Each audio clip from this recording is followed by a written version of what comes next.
सुनते ही नहीं थे। अमेरिका के सेनेट में अगर मार्क जकरबर्ग फेसबुक के सीईओ को 15 घंटे भी खड़े होकर एक्सप्लेनेशंस देनी पड़े तो वो दे लेते हैं, लेकिन पाकिस्तानियों की एक भी रिक्वेस्ट नहीं वो करते। मार्केट पावर से ज्यादा more than the number I think it's about the impact. Pakistan की कभी भी कोई ऐसी हुकूमत रही ही नहीं कि वो पावरफुल इम्पैक्ट क्रिएट कर सकती है। जाता है कि सिर्फ पाकिस्तान ही में नहीं बल्कि हिंदुस्तान में, बरतानिया में, जर्मनी में, ऑस्ट्रेलिया में, जापान में, न्यूजीलैंड में, हर जगह ही सोशल मीडिया को रेगुलेट करने की कोशिश की जा रही है। चीन ने तो इसका हल बहुत ही अच्छा निकाला है। वहाँ ना फेसबुक है, ना ट्विटर है, ना इंस्टाग्राम है, वहाँ चाइनीज़ कंपनीज खुद हैं। पाकिस्तान की हुकूमत ये चाहती है कि फेसबुक, ट्विटर, यूट्यूब के सर्वर जो हैं पाकिस्तान में हों। ग़ालिबन इस पर वो कंपनीज तैयार नहीं होंगी, लेकिन पाकिस्तान की हुकूमत का इसरार ये है कि हिंदुस्तान में ऐसे सर्वर्स मौजूद हैं और जितने भी हिंदुस्तान में लोग इस्तेमाल करते हैं सोशल मीडिया की कंपनीज़ को, इन इंटरनेट कंपनीज़ को, उनका डेटा जो है, उनकी जो डिटेल है वो हिंदुस्तान में होती है। एक एतराज़ ये भी है कि बहुत से पाकिस्तानी जब कमेंट करते हैं मकबूजा कश्मीर के हवाले से या हिंदुस्तान के हवाले से, तो हिंदुस्तान के कवानीन उन पर लागू हो जाते हैं, उन्हें बैन कर दिया जाता है। तो ग़ालिबन इसलिए भी पाकिस्तान की हुकूमत चाहती है कि ये सर्वर पाकिस्तान में हो। लेकिन इस पर बहुत ज़्यादा बहस हो रही है। ये इस वक्त एक बहुत हॉट इशू है, ये एक दिलचस्प इशू है, इसमें बहुत ज़्यादा लोगों का इंटरेस्ट है। वो कभी हमारी बात सुनते ही नहीं थे। अमेरिका के सेनेट में अगर मार्क जकरबर्ग फेसबुक के सीईओ को 15 घंटे भी खड़े होकर एक्सप्लेनेशंस देनी पड़े तो वो दे लेते हैं, लेकिन पाकिस्तानियों की एक भी रिक्वेस्ट नहीं वो करते। मार्केट पावर से ज्यादा more than the number I think it's about the impact.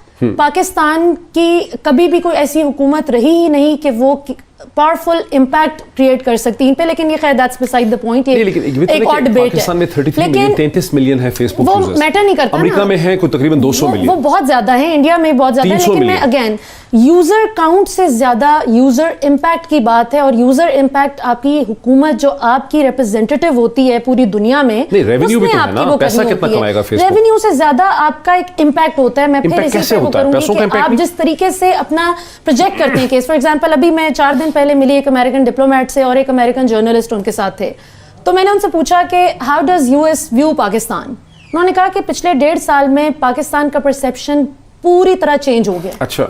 UNGA की इमरान खान की तकरीर के बाद तो खास तौर पे डिप्लोमेट ने कहा, जी डिप्लोमेट ने भी और जर्नलिस्ट ने भी, कोऑर्डिनेटर इंडिया का, तो हमें ये क्यों नहीं फिर आगे बताया जाता कि यूके में किस शक्ल में कानून मौजूद है, उसके क्या मैकेनिज्म से प्रोटेक्शंस क्या मौजूद हैं। ऑफकॉम अगर है तो वो एक इंडिपेंडेंट रेगुलेटर है, यहाँ वो वैसा नहीं है। उधर के कोर्ट्स ने तो उनके जो डेटा रिटेंशन और इन्वेस्टिगेटरी पावर्स एक्ट थी उसको तो गैर आइनी करार दे के स्ट्राइक डाउन कर दिया था। हुकूमत को बोला था कि दोबारा बनाइएगा।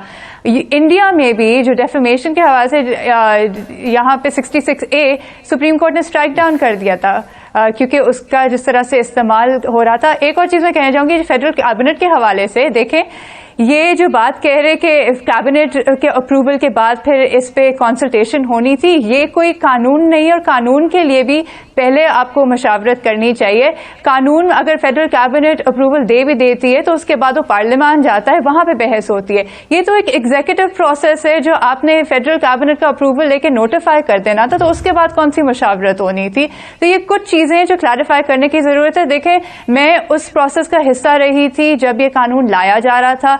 ये आज कल जो बैठ के PMLN की मुखालफत करते थे, जो रवैये की बात करते थे, जिस कंटेंट की बात करते थे, आज ये वो वही दोहरा रहे हैं। इट्स वेरी अनफॉर्चुनेट टू सी। और दूसरी चीज ये कि आप इस कानून का इतलाक देखें, which is also part of Facebook. तो जब तरीक़ेकार जिसमें कुछ हमें दाल में कुछ काला नजर आ रहा हो, जब हुकूमती तर्जुमान जो है वो ठीक तरह से दिफा ना कर पाए, तो फिर आप सवाल तो यही उठता है ना कि फिर मकसद क्या था। फिर मकसद क्या है? मरिया, आपने तो टेलीविजन पे देखने से पहले लोगों ने आपको यूट्यूब पे देखा, तो आपकी जो रिकग्निशन है वो सोशल मीडिया के हवाले से है, लेकिन आप PTI को भी सपोर्ट करती हैं, तो आपको क्या लगता है? करती थी। अच्छा चले वो खैर डिफरेंस ऑफ ओपिनियन अपनी इस इशू पे फिर आपकी क्या पोजीशन है? लेकिन इस इशू पे मैं तो सबसे पहली बात तो मैं अपने मेन स्ट्रीम मीडिया पर भी हैरान हूँ, डिजिटल मीडिया पर भी हैरान हूँ कि किसी ने इसको पढ़ने की जहमत ही नहीं की। ये एक ऑनगोइंग नहीं सुने, एक ऑनगोइंग ड्राफ्ट है, ये तो नोटिफाई हुआ ही नहीं अभी। अच्छा ठीक ये है। कल जो प्राइम मिनिस्टर की सदारत में एक इजलास हुआ है, ये डिजिटल मीडिया पॉलिसी के हवाले से ही, उसमें पहली बात ही ये हुई है کہ پرائم منسٹر نے کہا ہے کہ آپ ابھی تک کیوں نہیں یہ چیز عوام کو بتا سکے کہ نوٹیفائی تو ہوا ہی نہیں. اچھا یہ ہوا چونکہ نوٹیفائی نہیں ہے تو یہ لیک ہو گیا کہ حکومت یہ سوچ رہی ہے. آئی ٹی منسٹری نے بیسیکلی کیا کہ آئی ٹی منسٹری کا بلنڈر یہ تھا, جیسے امبر بھی بات کر رہی تھی, کہ انہوں نے کنسلٹیٹو پروسیس کا حصہ نہیں بنایا. مین سٹیک ہولڈر تھا آپ کی ٹیک کمپنی.